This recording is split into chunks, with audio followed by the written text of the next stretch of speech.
Hello friends, मैं doctor Amit Gupta. मैं एक स्क्विंट स्पेशलिस्ट हूं जो अंबाला में प्रैक्टिस करता हूं, कपिल आई हॉस्पिटल में।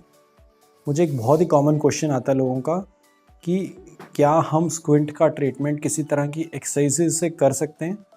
तो बहुत ही एक स्पेसिफिक एंटिटी है इंटरमिटेंट एक्सोट्रोपिया या कन्वर्जेंस इनसफिशिएंसी या एक्सोफोरिया जो हम देखते हैं, उन पेशेंट्स को हम उन स्क्विंट्स को हम थोड़ा कंट्रोल कर सकते हैं। इंटरमिटेंट एक्सोट्रोपिया में ये सिर्फ एक डिलेइंग स्ट्रैटेजी है, अल्टीमेटली सर्जरी ही करनी पड़ती है। तो कुछ एक्सरसाइजेज इसमें हेल्प कर सकती हैं। एक बहुत ही कॉमन हम एक ट्रीटमेंट बताते हैं जो कि है पेंसिल पुशअप, जिसमें पेंसिल को हम आर्म्स लेंथ पे रखते हैं अपने नाक की हाइट पे, और पेशेंट को कहते हैं कि उसको फोकस करके उसको धीरे धीरे अपने पास लाएं। पास लाते लाते जहाँ पर वो आपको धुंधला दिखने लगे वहाँ पर रुकना है और फिर इसको वापस लेके जाना है। ये मूवमेंट बहुत धीरे धीरे होनी चाहिए और एक बार में रफली 15 to 20 टाइम्स करें, और ऐसा हम दिन में रफली 15 मिनट्स करें, चाहे वो आप 5-5 मिनट के 3 सेशंस करें।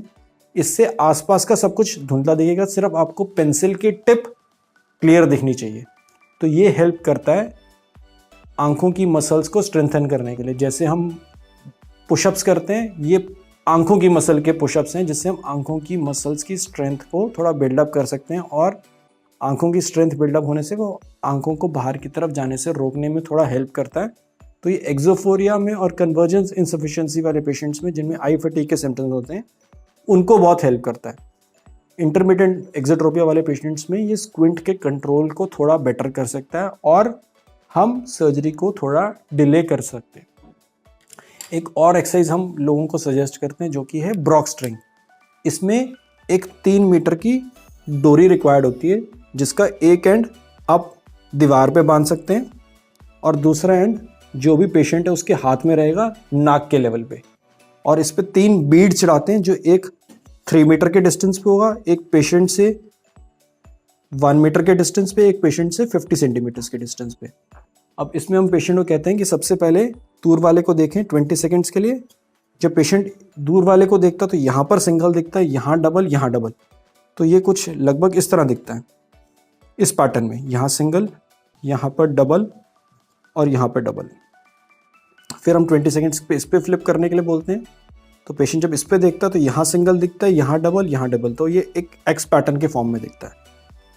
तो यहाँ पर सिंगल, यहाँ डबल, यहाँ डबल, यहाँ डबल। यहाँ पर आपको स्ट्रिंग क्रॉस होती हुई दिखनी चाहिए। फिर हम पेशेंट को बोलते हैं इस पे देखने के लिए 20 सेकंड्स के लिए, तो इसमें ये इस फॉर्म में दिखेगा। तो यहाँ पर सिंगल, यहाँ डबल, यहाँ डबल। तो ये चीज़ शुरू में कई बार अप्रिशिएट नहीं होती है। एक्सरसाइज जब हम रेगुलरली करते हैं तो हमें ये पैटर्न समझ आना शुरू होता है, और ये एक्सरसाइज हेल्प करती है। ये फिजियोलॉजिकल डिप्लोपिया प्रमोट करता है, उससे हम आंखों की मसल्स को स्ट्रेंथन करते हैं ताकि वो इम्प्रूव हो सके।